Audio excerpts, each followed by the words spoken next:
अस्सलामुअलैकुम वरहमतुल्लाहि वबरकातुहू। Welcome back to my another video. आज की वीडियो में हम बताएंगे ज़कात किन लोगों पर फ़र्ज़ होती है और हर मुसलमान को ये पता होना चाहिए कि ज़कात किस पर फ़र्ज़ है। ये तो सभी लोग जानते होंगे कि इस्लाम की बुनियाद 5 चीज़ों पर है और उसमें से एक है ज़कात।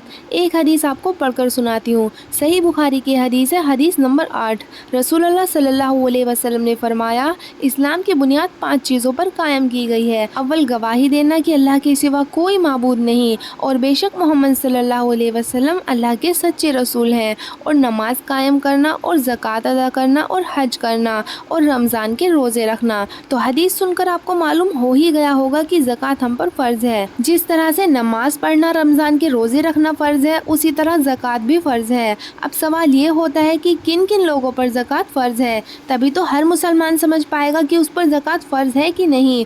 तो चलिए इस मसले को अच्छे से समझने की कोशिश करते हैं। पहली बात तो ये समझ लें कि ज़कात अल्लाह ताला ने मालदार लोगों पर फ़र्ज़ फरमाई है और मालदारों को कहा जाता है साहिबे निसाब।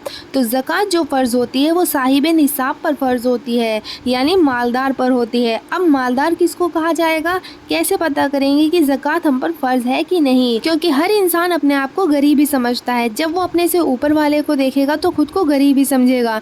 इसलिए शरीयत ने कहा कि मालदारों पर ज़कात फ़र्ज़ है। और मालदार कौन है? मालदार को साहिबे निसाब कहते हैं, जिसके पास इतना रुपया, पैसा, सोना, चांदी, बिजनेस का सामान, 4 चीज़ें देखी जाती हैं। 4 चीज़ों को आपको कैलकुलेट करना है। अगर आपके पास सोना है तो सोना, चांदी है तो चांदी, अगर आपके पास कैश है तो वो, और आप तिजारत करते हैं तो जिस चीज़ की आप तिजारत करते हैं वो सामान आपके पास है तो वो, इन चारों चीज़ों को कैलकुलेट किया जाएगा। तो इन चीज़ों को जोड़ने के बाद 4 चीज़ें हैं तो 4, 3 चीज़ें हैं तो 3, 2 चीज़ें हैं तो 2, 1 चीज़ है तो 1, यानी आपके पास इतना रुपया पैसा है, इतना अमाउंट है आपके पास जिससे आप 52.5 तोला चांदी खरीद सकते हैं। 52.5 तोला चांदी आपके एरिया में जितने रुपए की आ रही है, इतना रुपया अगर आपके पास है तो आप कहलाएंगे साहिबे निसाब, यानी अब आप साहिबे निसाब हैं और आप पर ज़कात फ़र्ज़ हो चुकी है। होप आपको ये मसला अच्छे से समझ आ गया होगा कि ज़कात किन लोगों पर फ़र्ज़ होती है और ज़कात कितनी फ़र्ज़ होती है ये भी समझ लेते हैं। ज़कात फ़र्ज़ होती है 2.5%,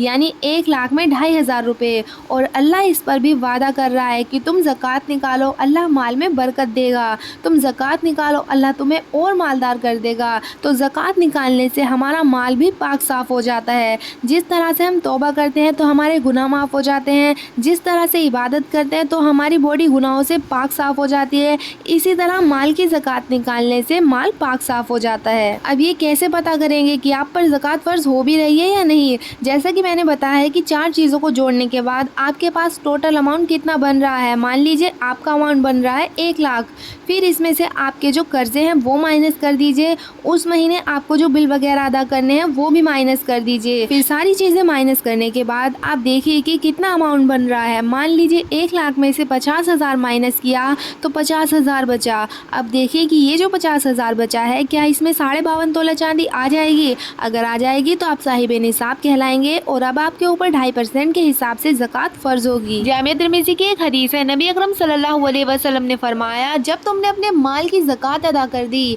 तो जो तुम्हारे ज़िम्मे फरीज़ा था उसे तुमने अदा कर दिया। होप आप लोग अच्छे से समझ गए होंगे कि ज़कात किन लोगों पर फ़र्ज़ है। मिलते हैं नेक्स्ट वीडियो में एक नए टॉपिक के साथ। अस्सलाम वालेकुम।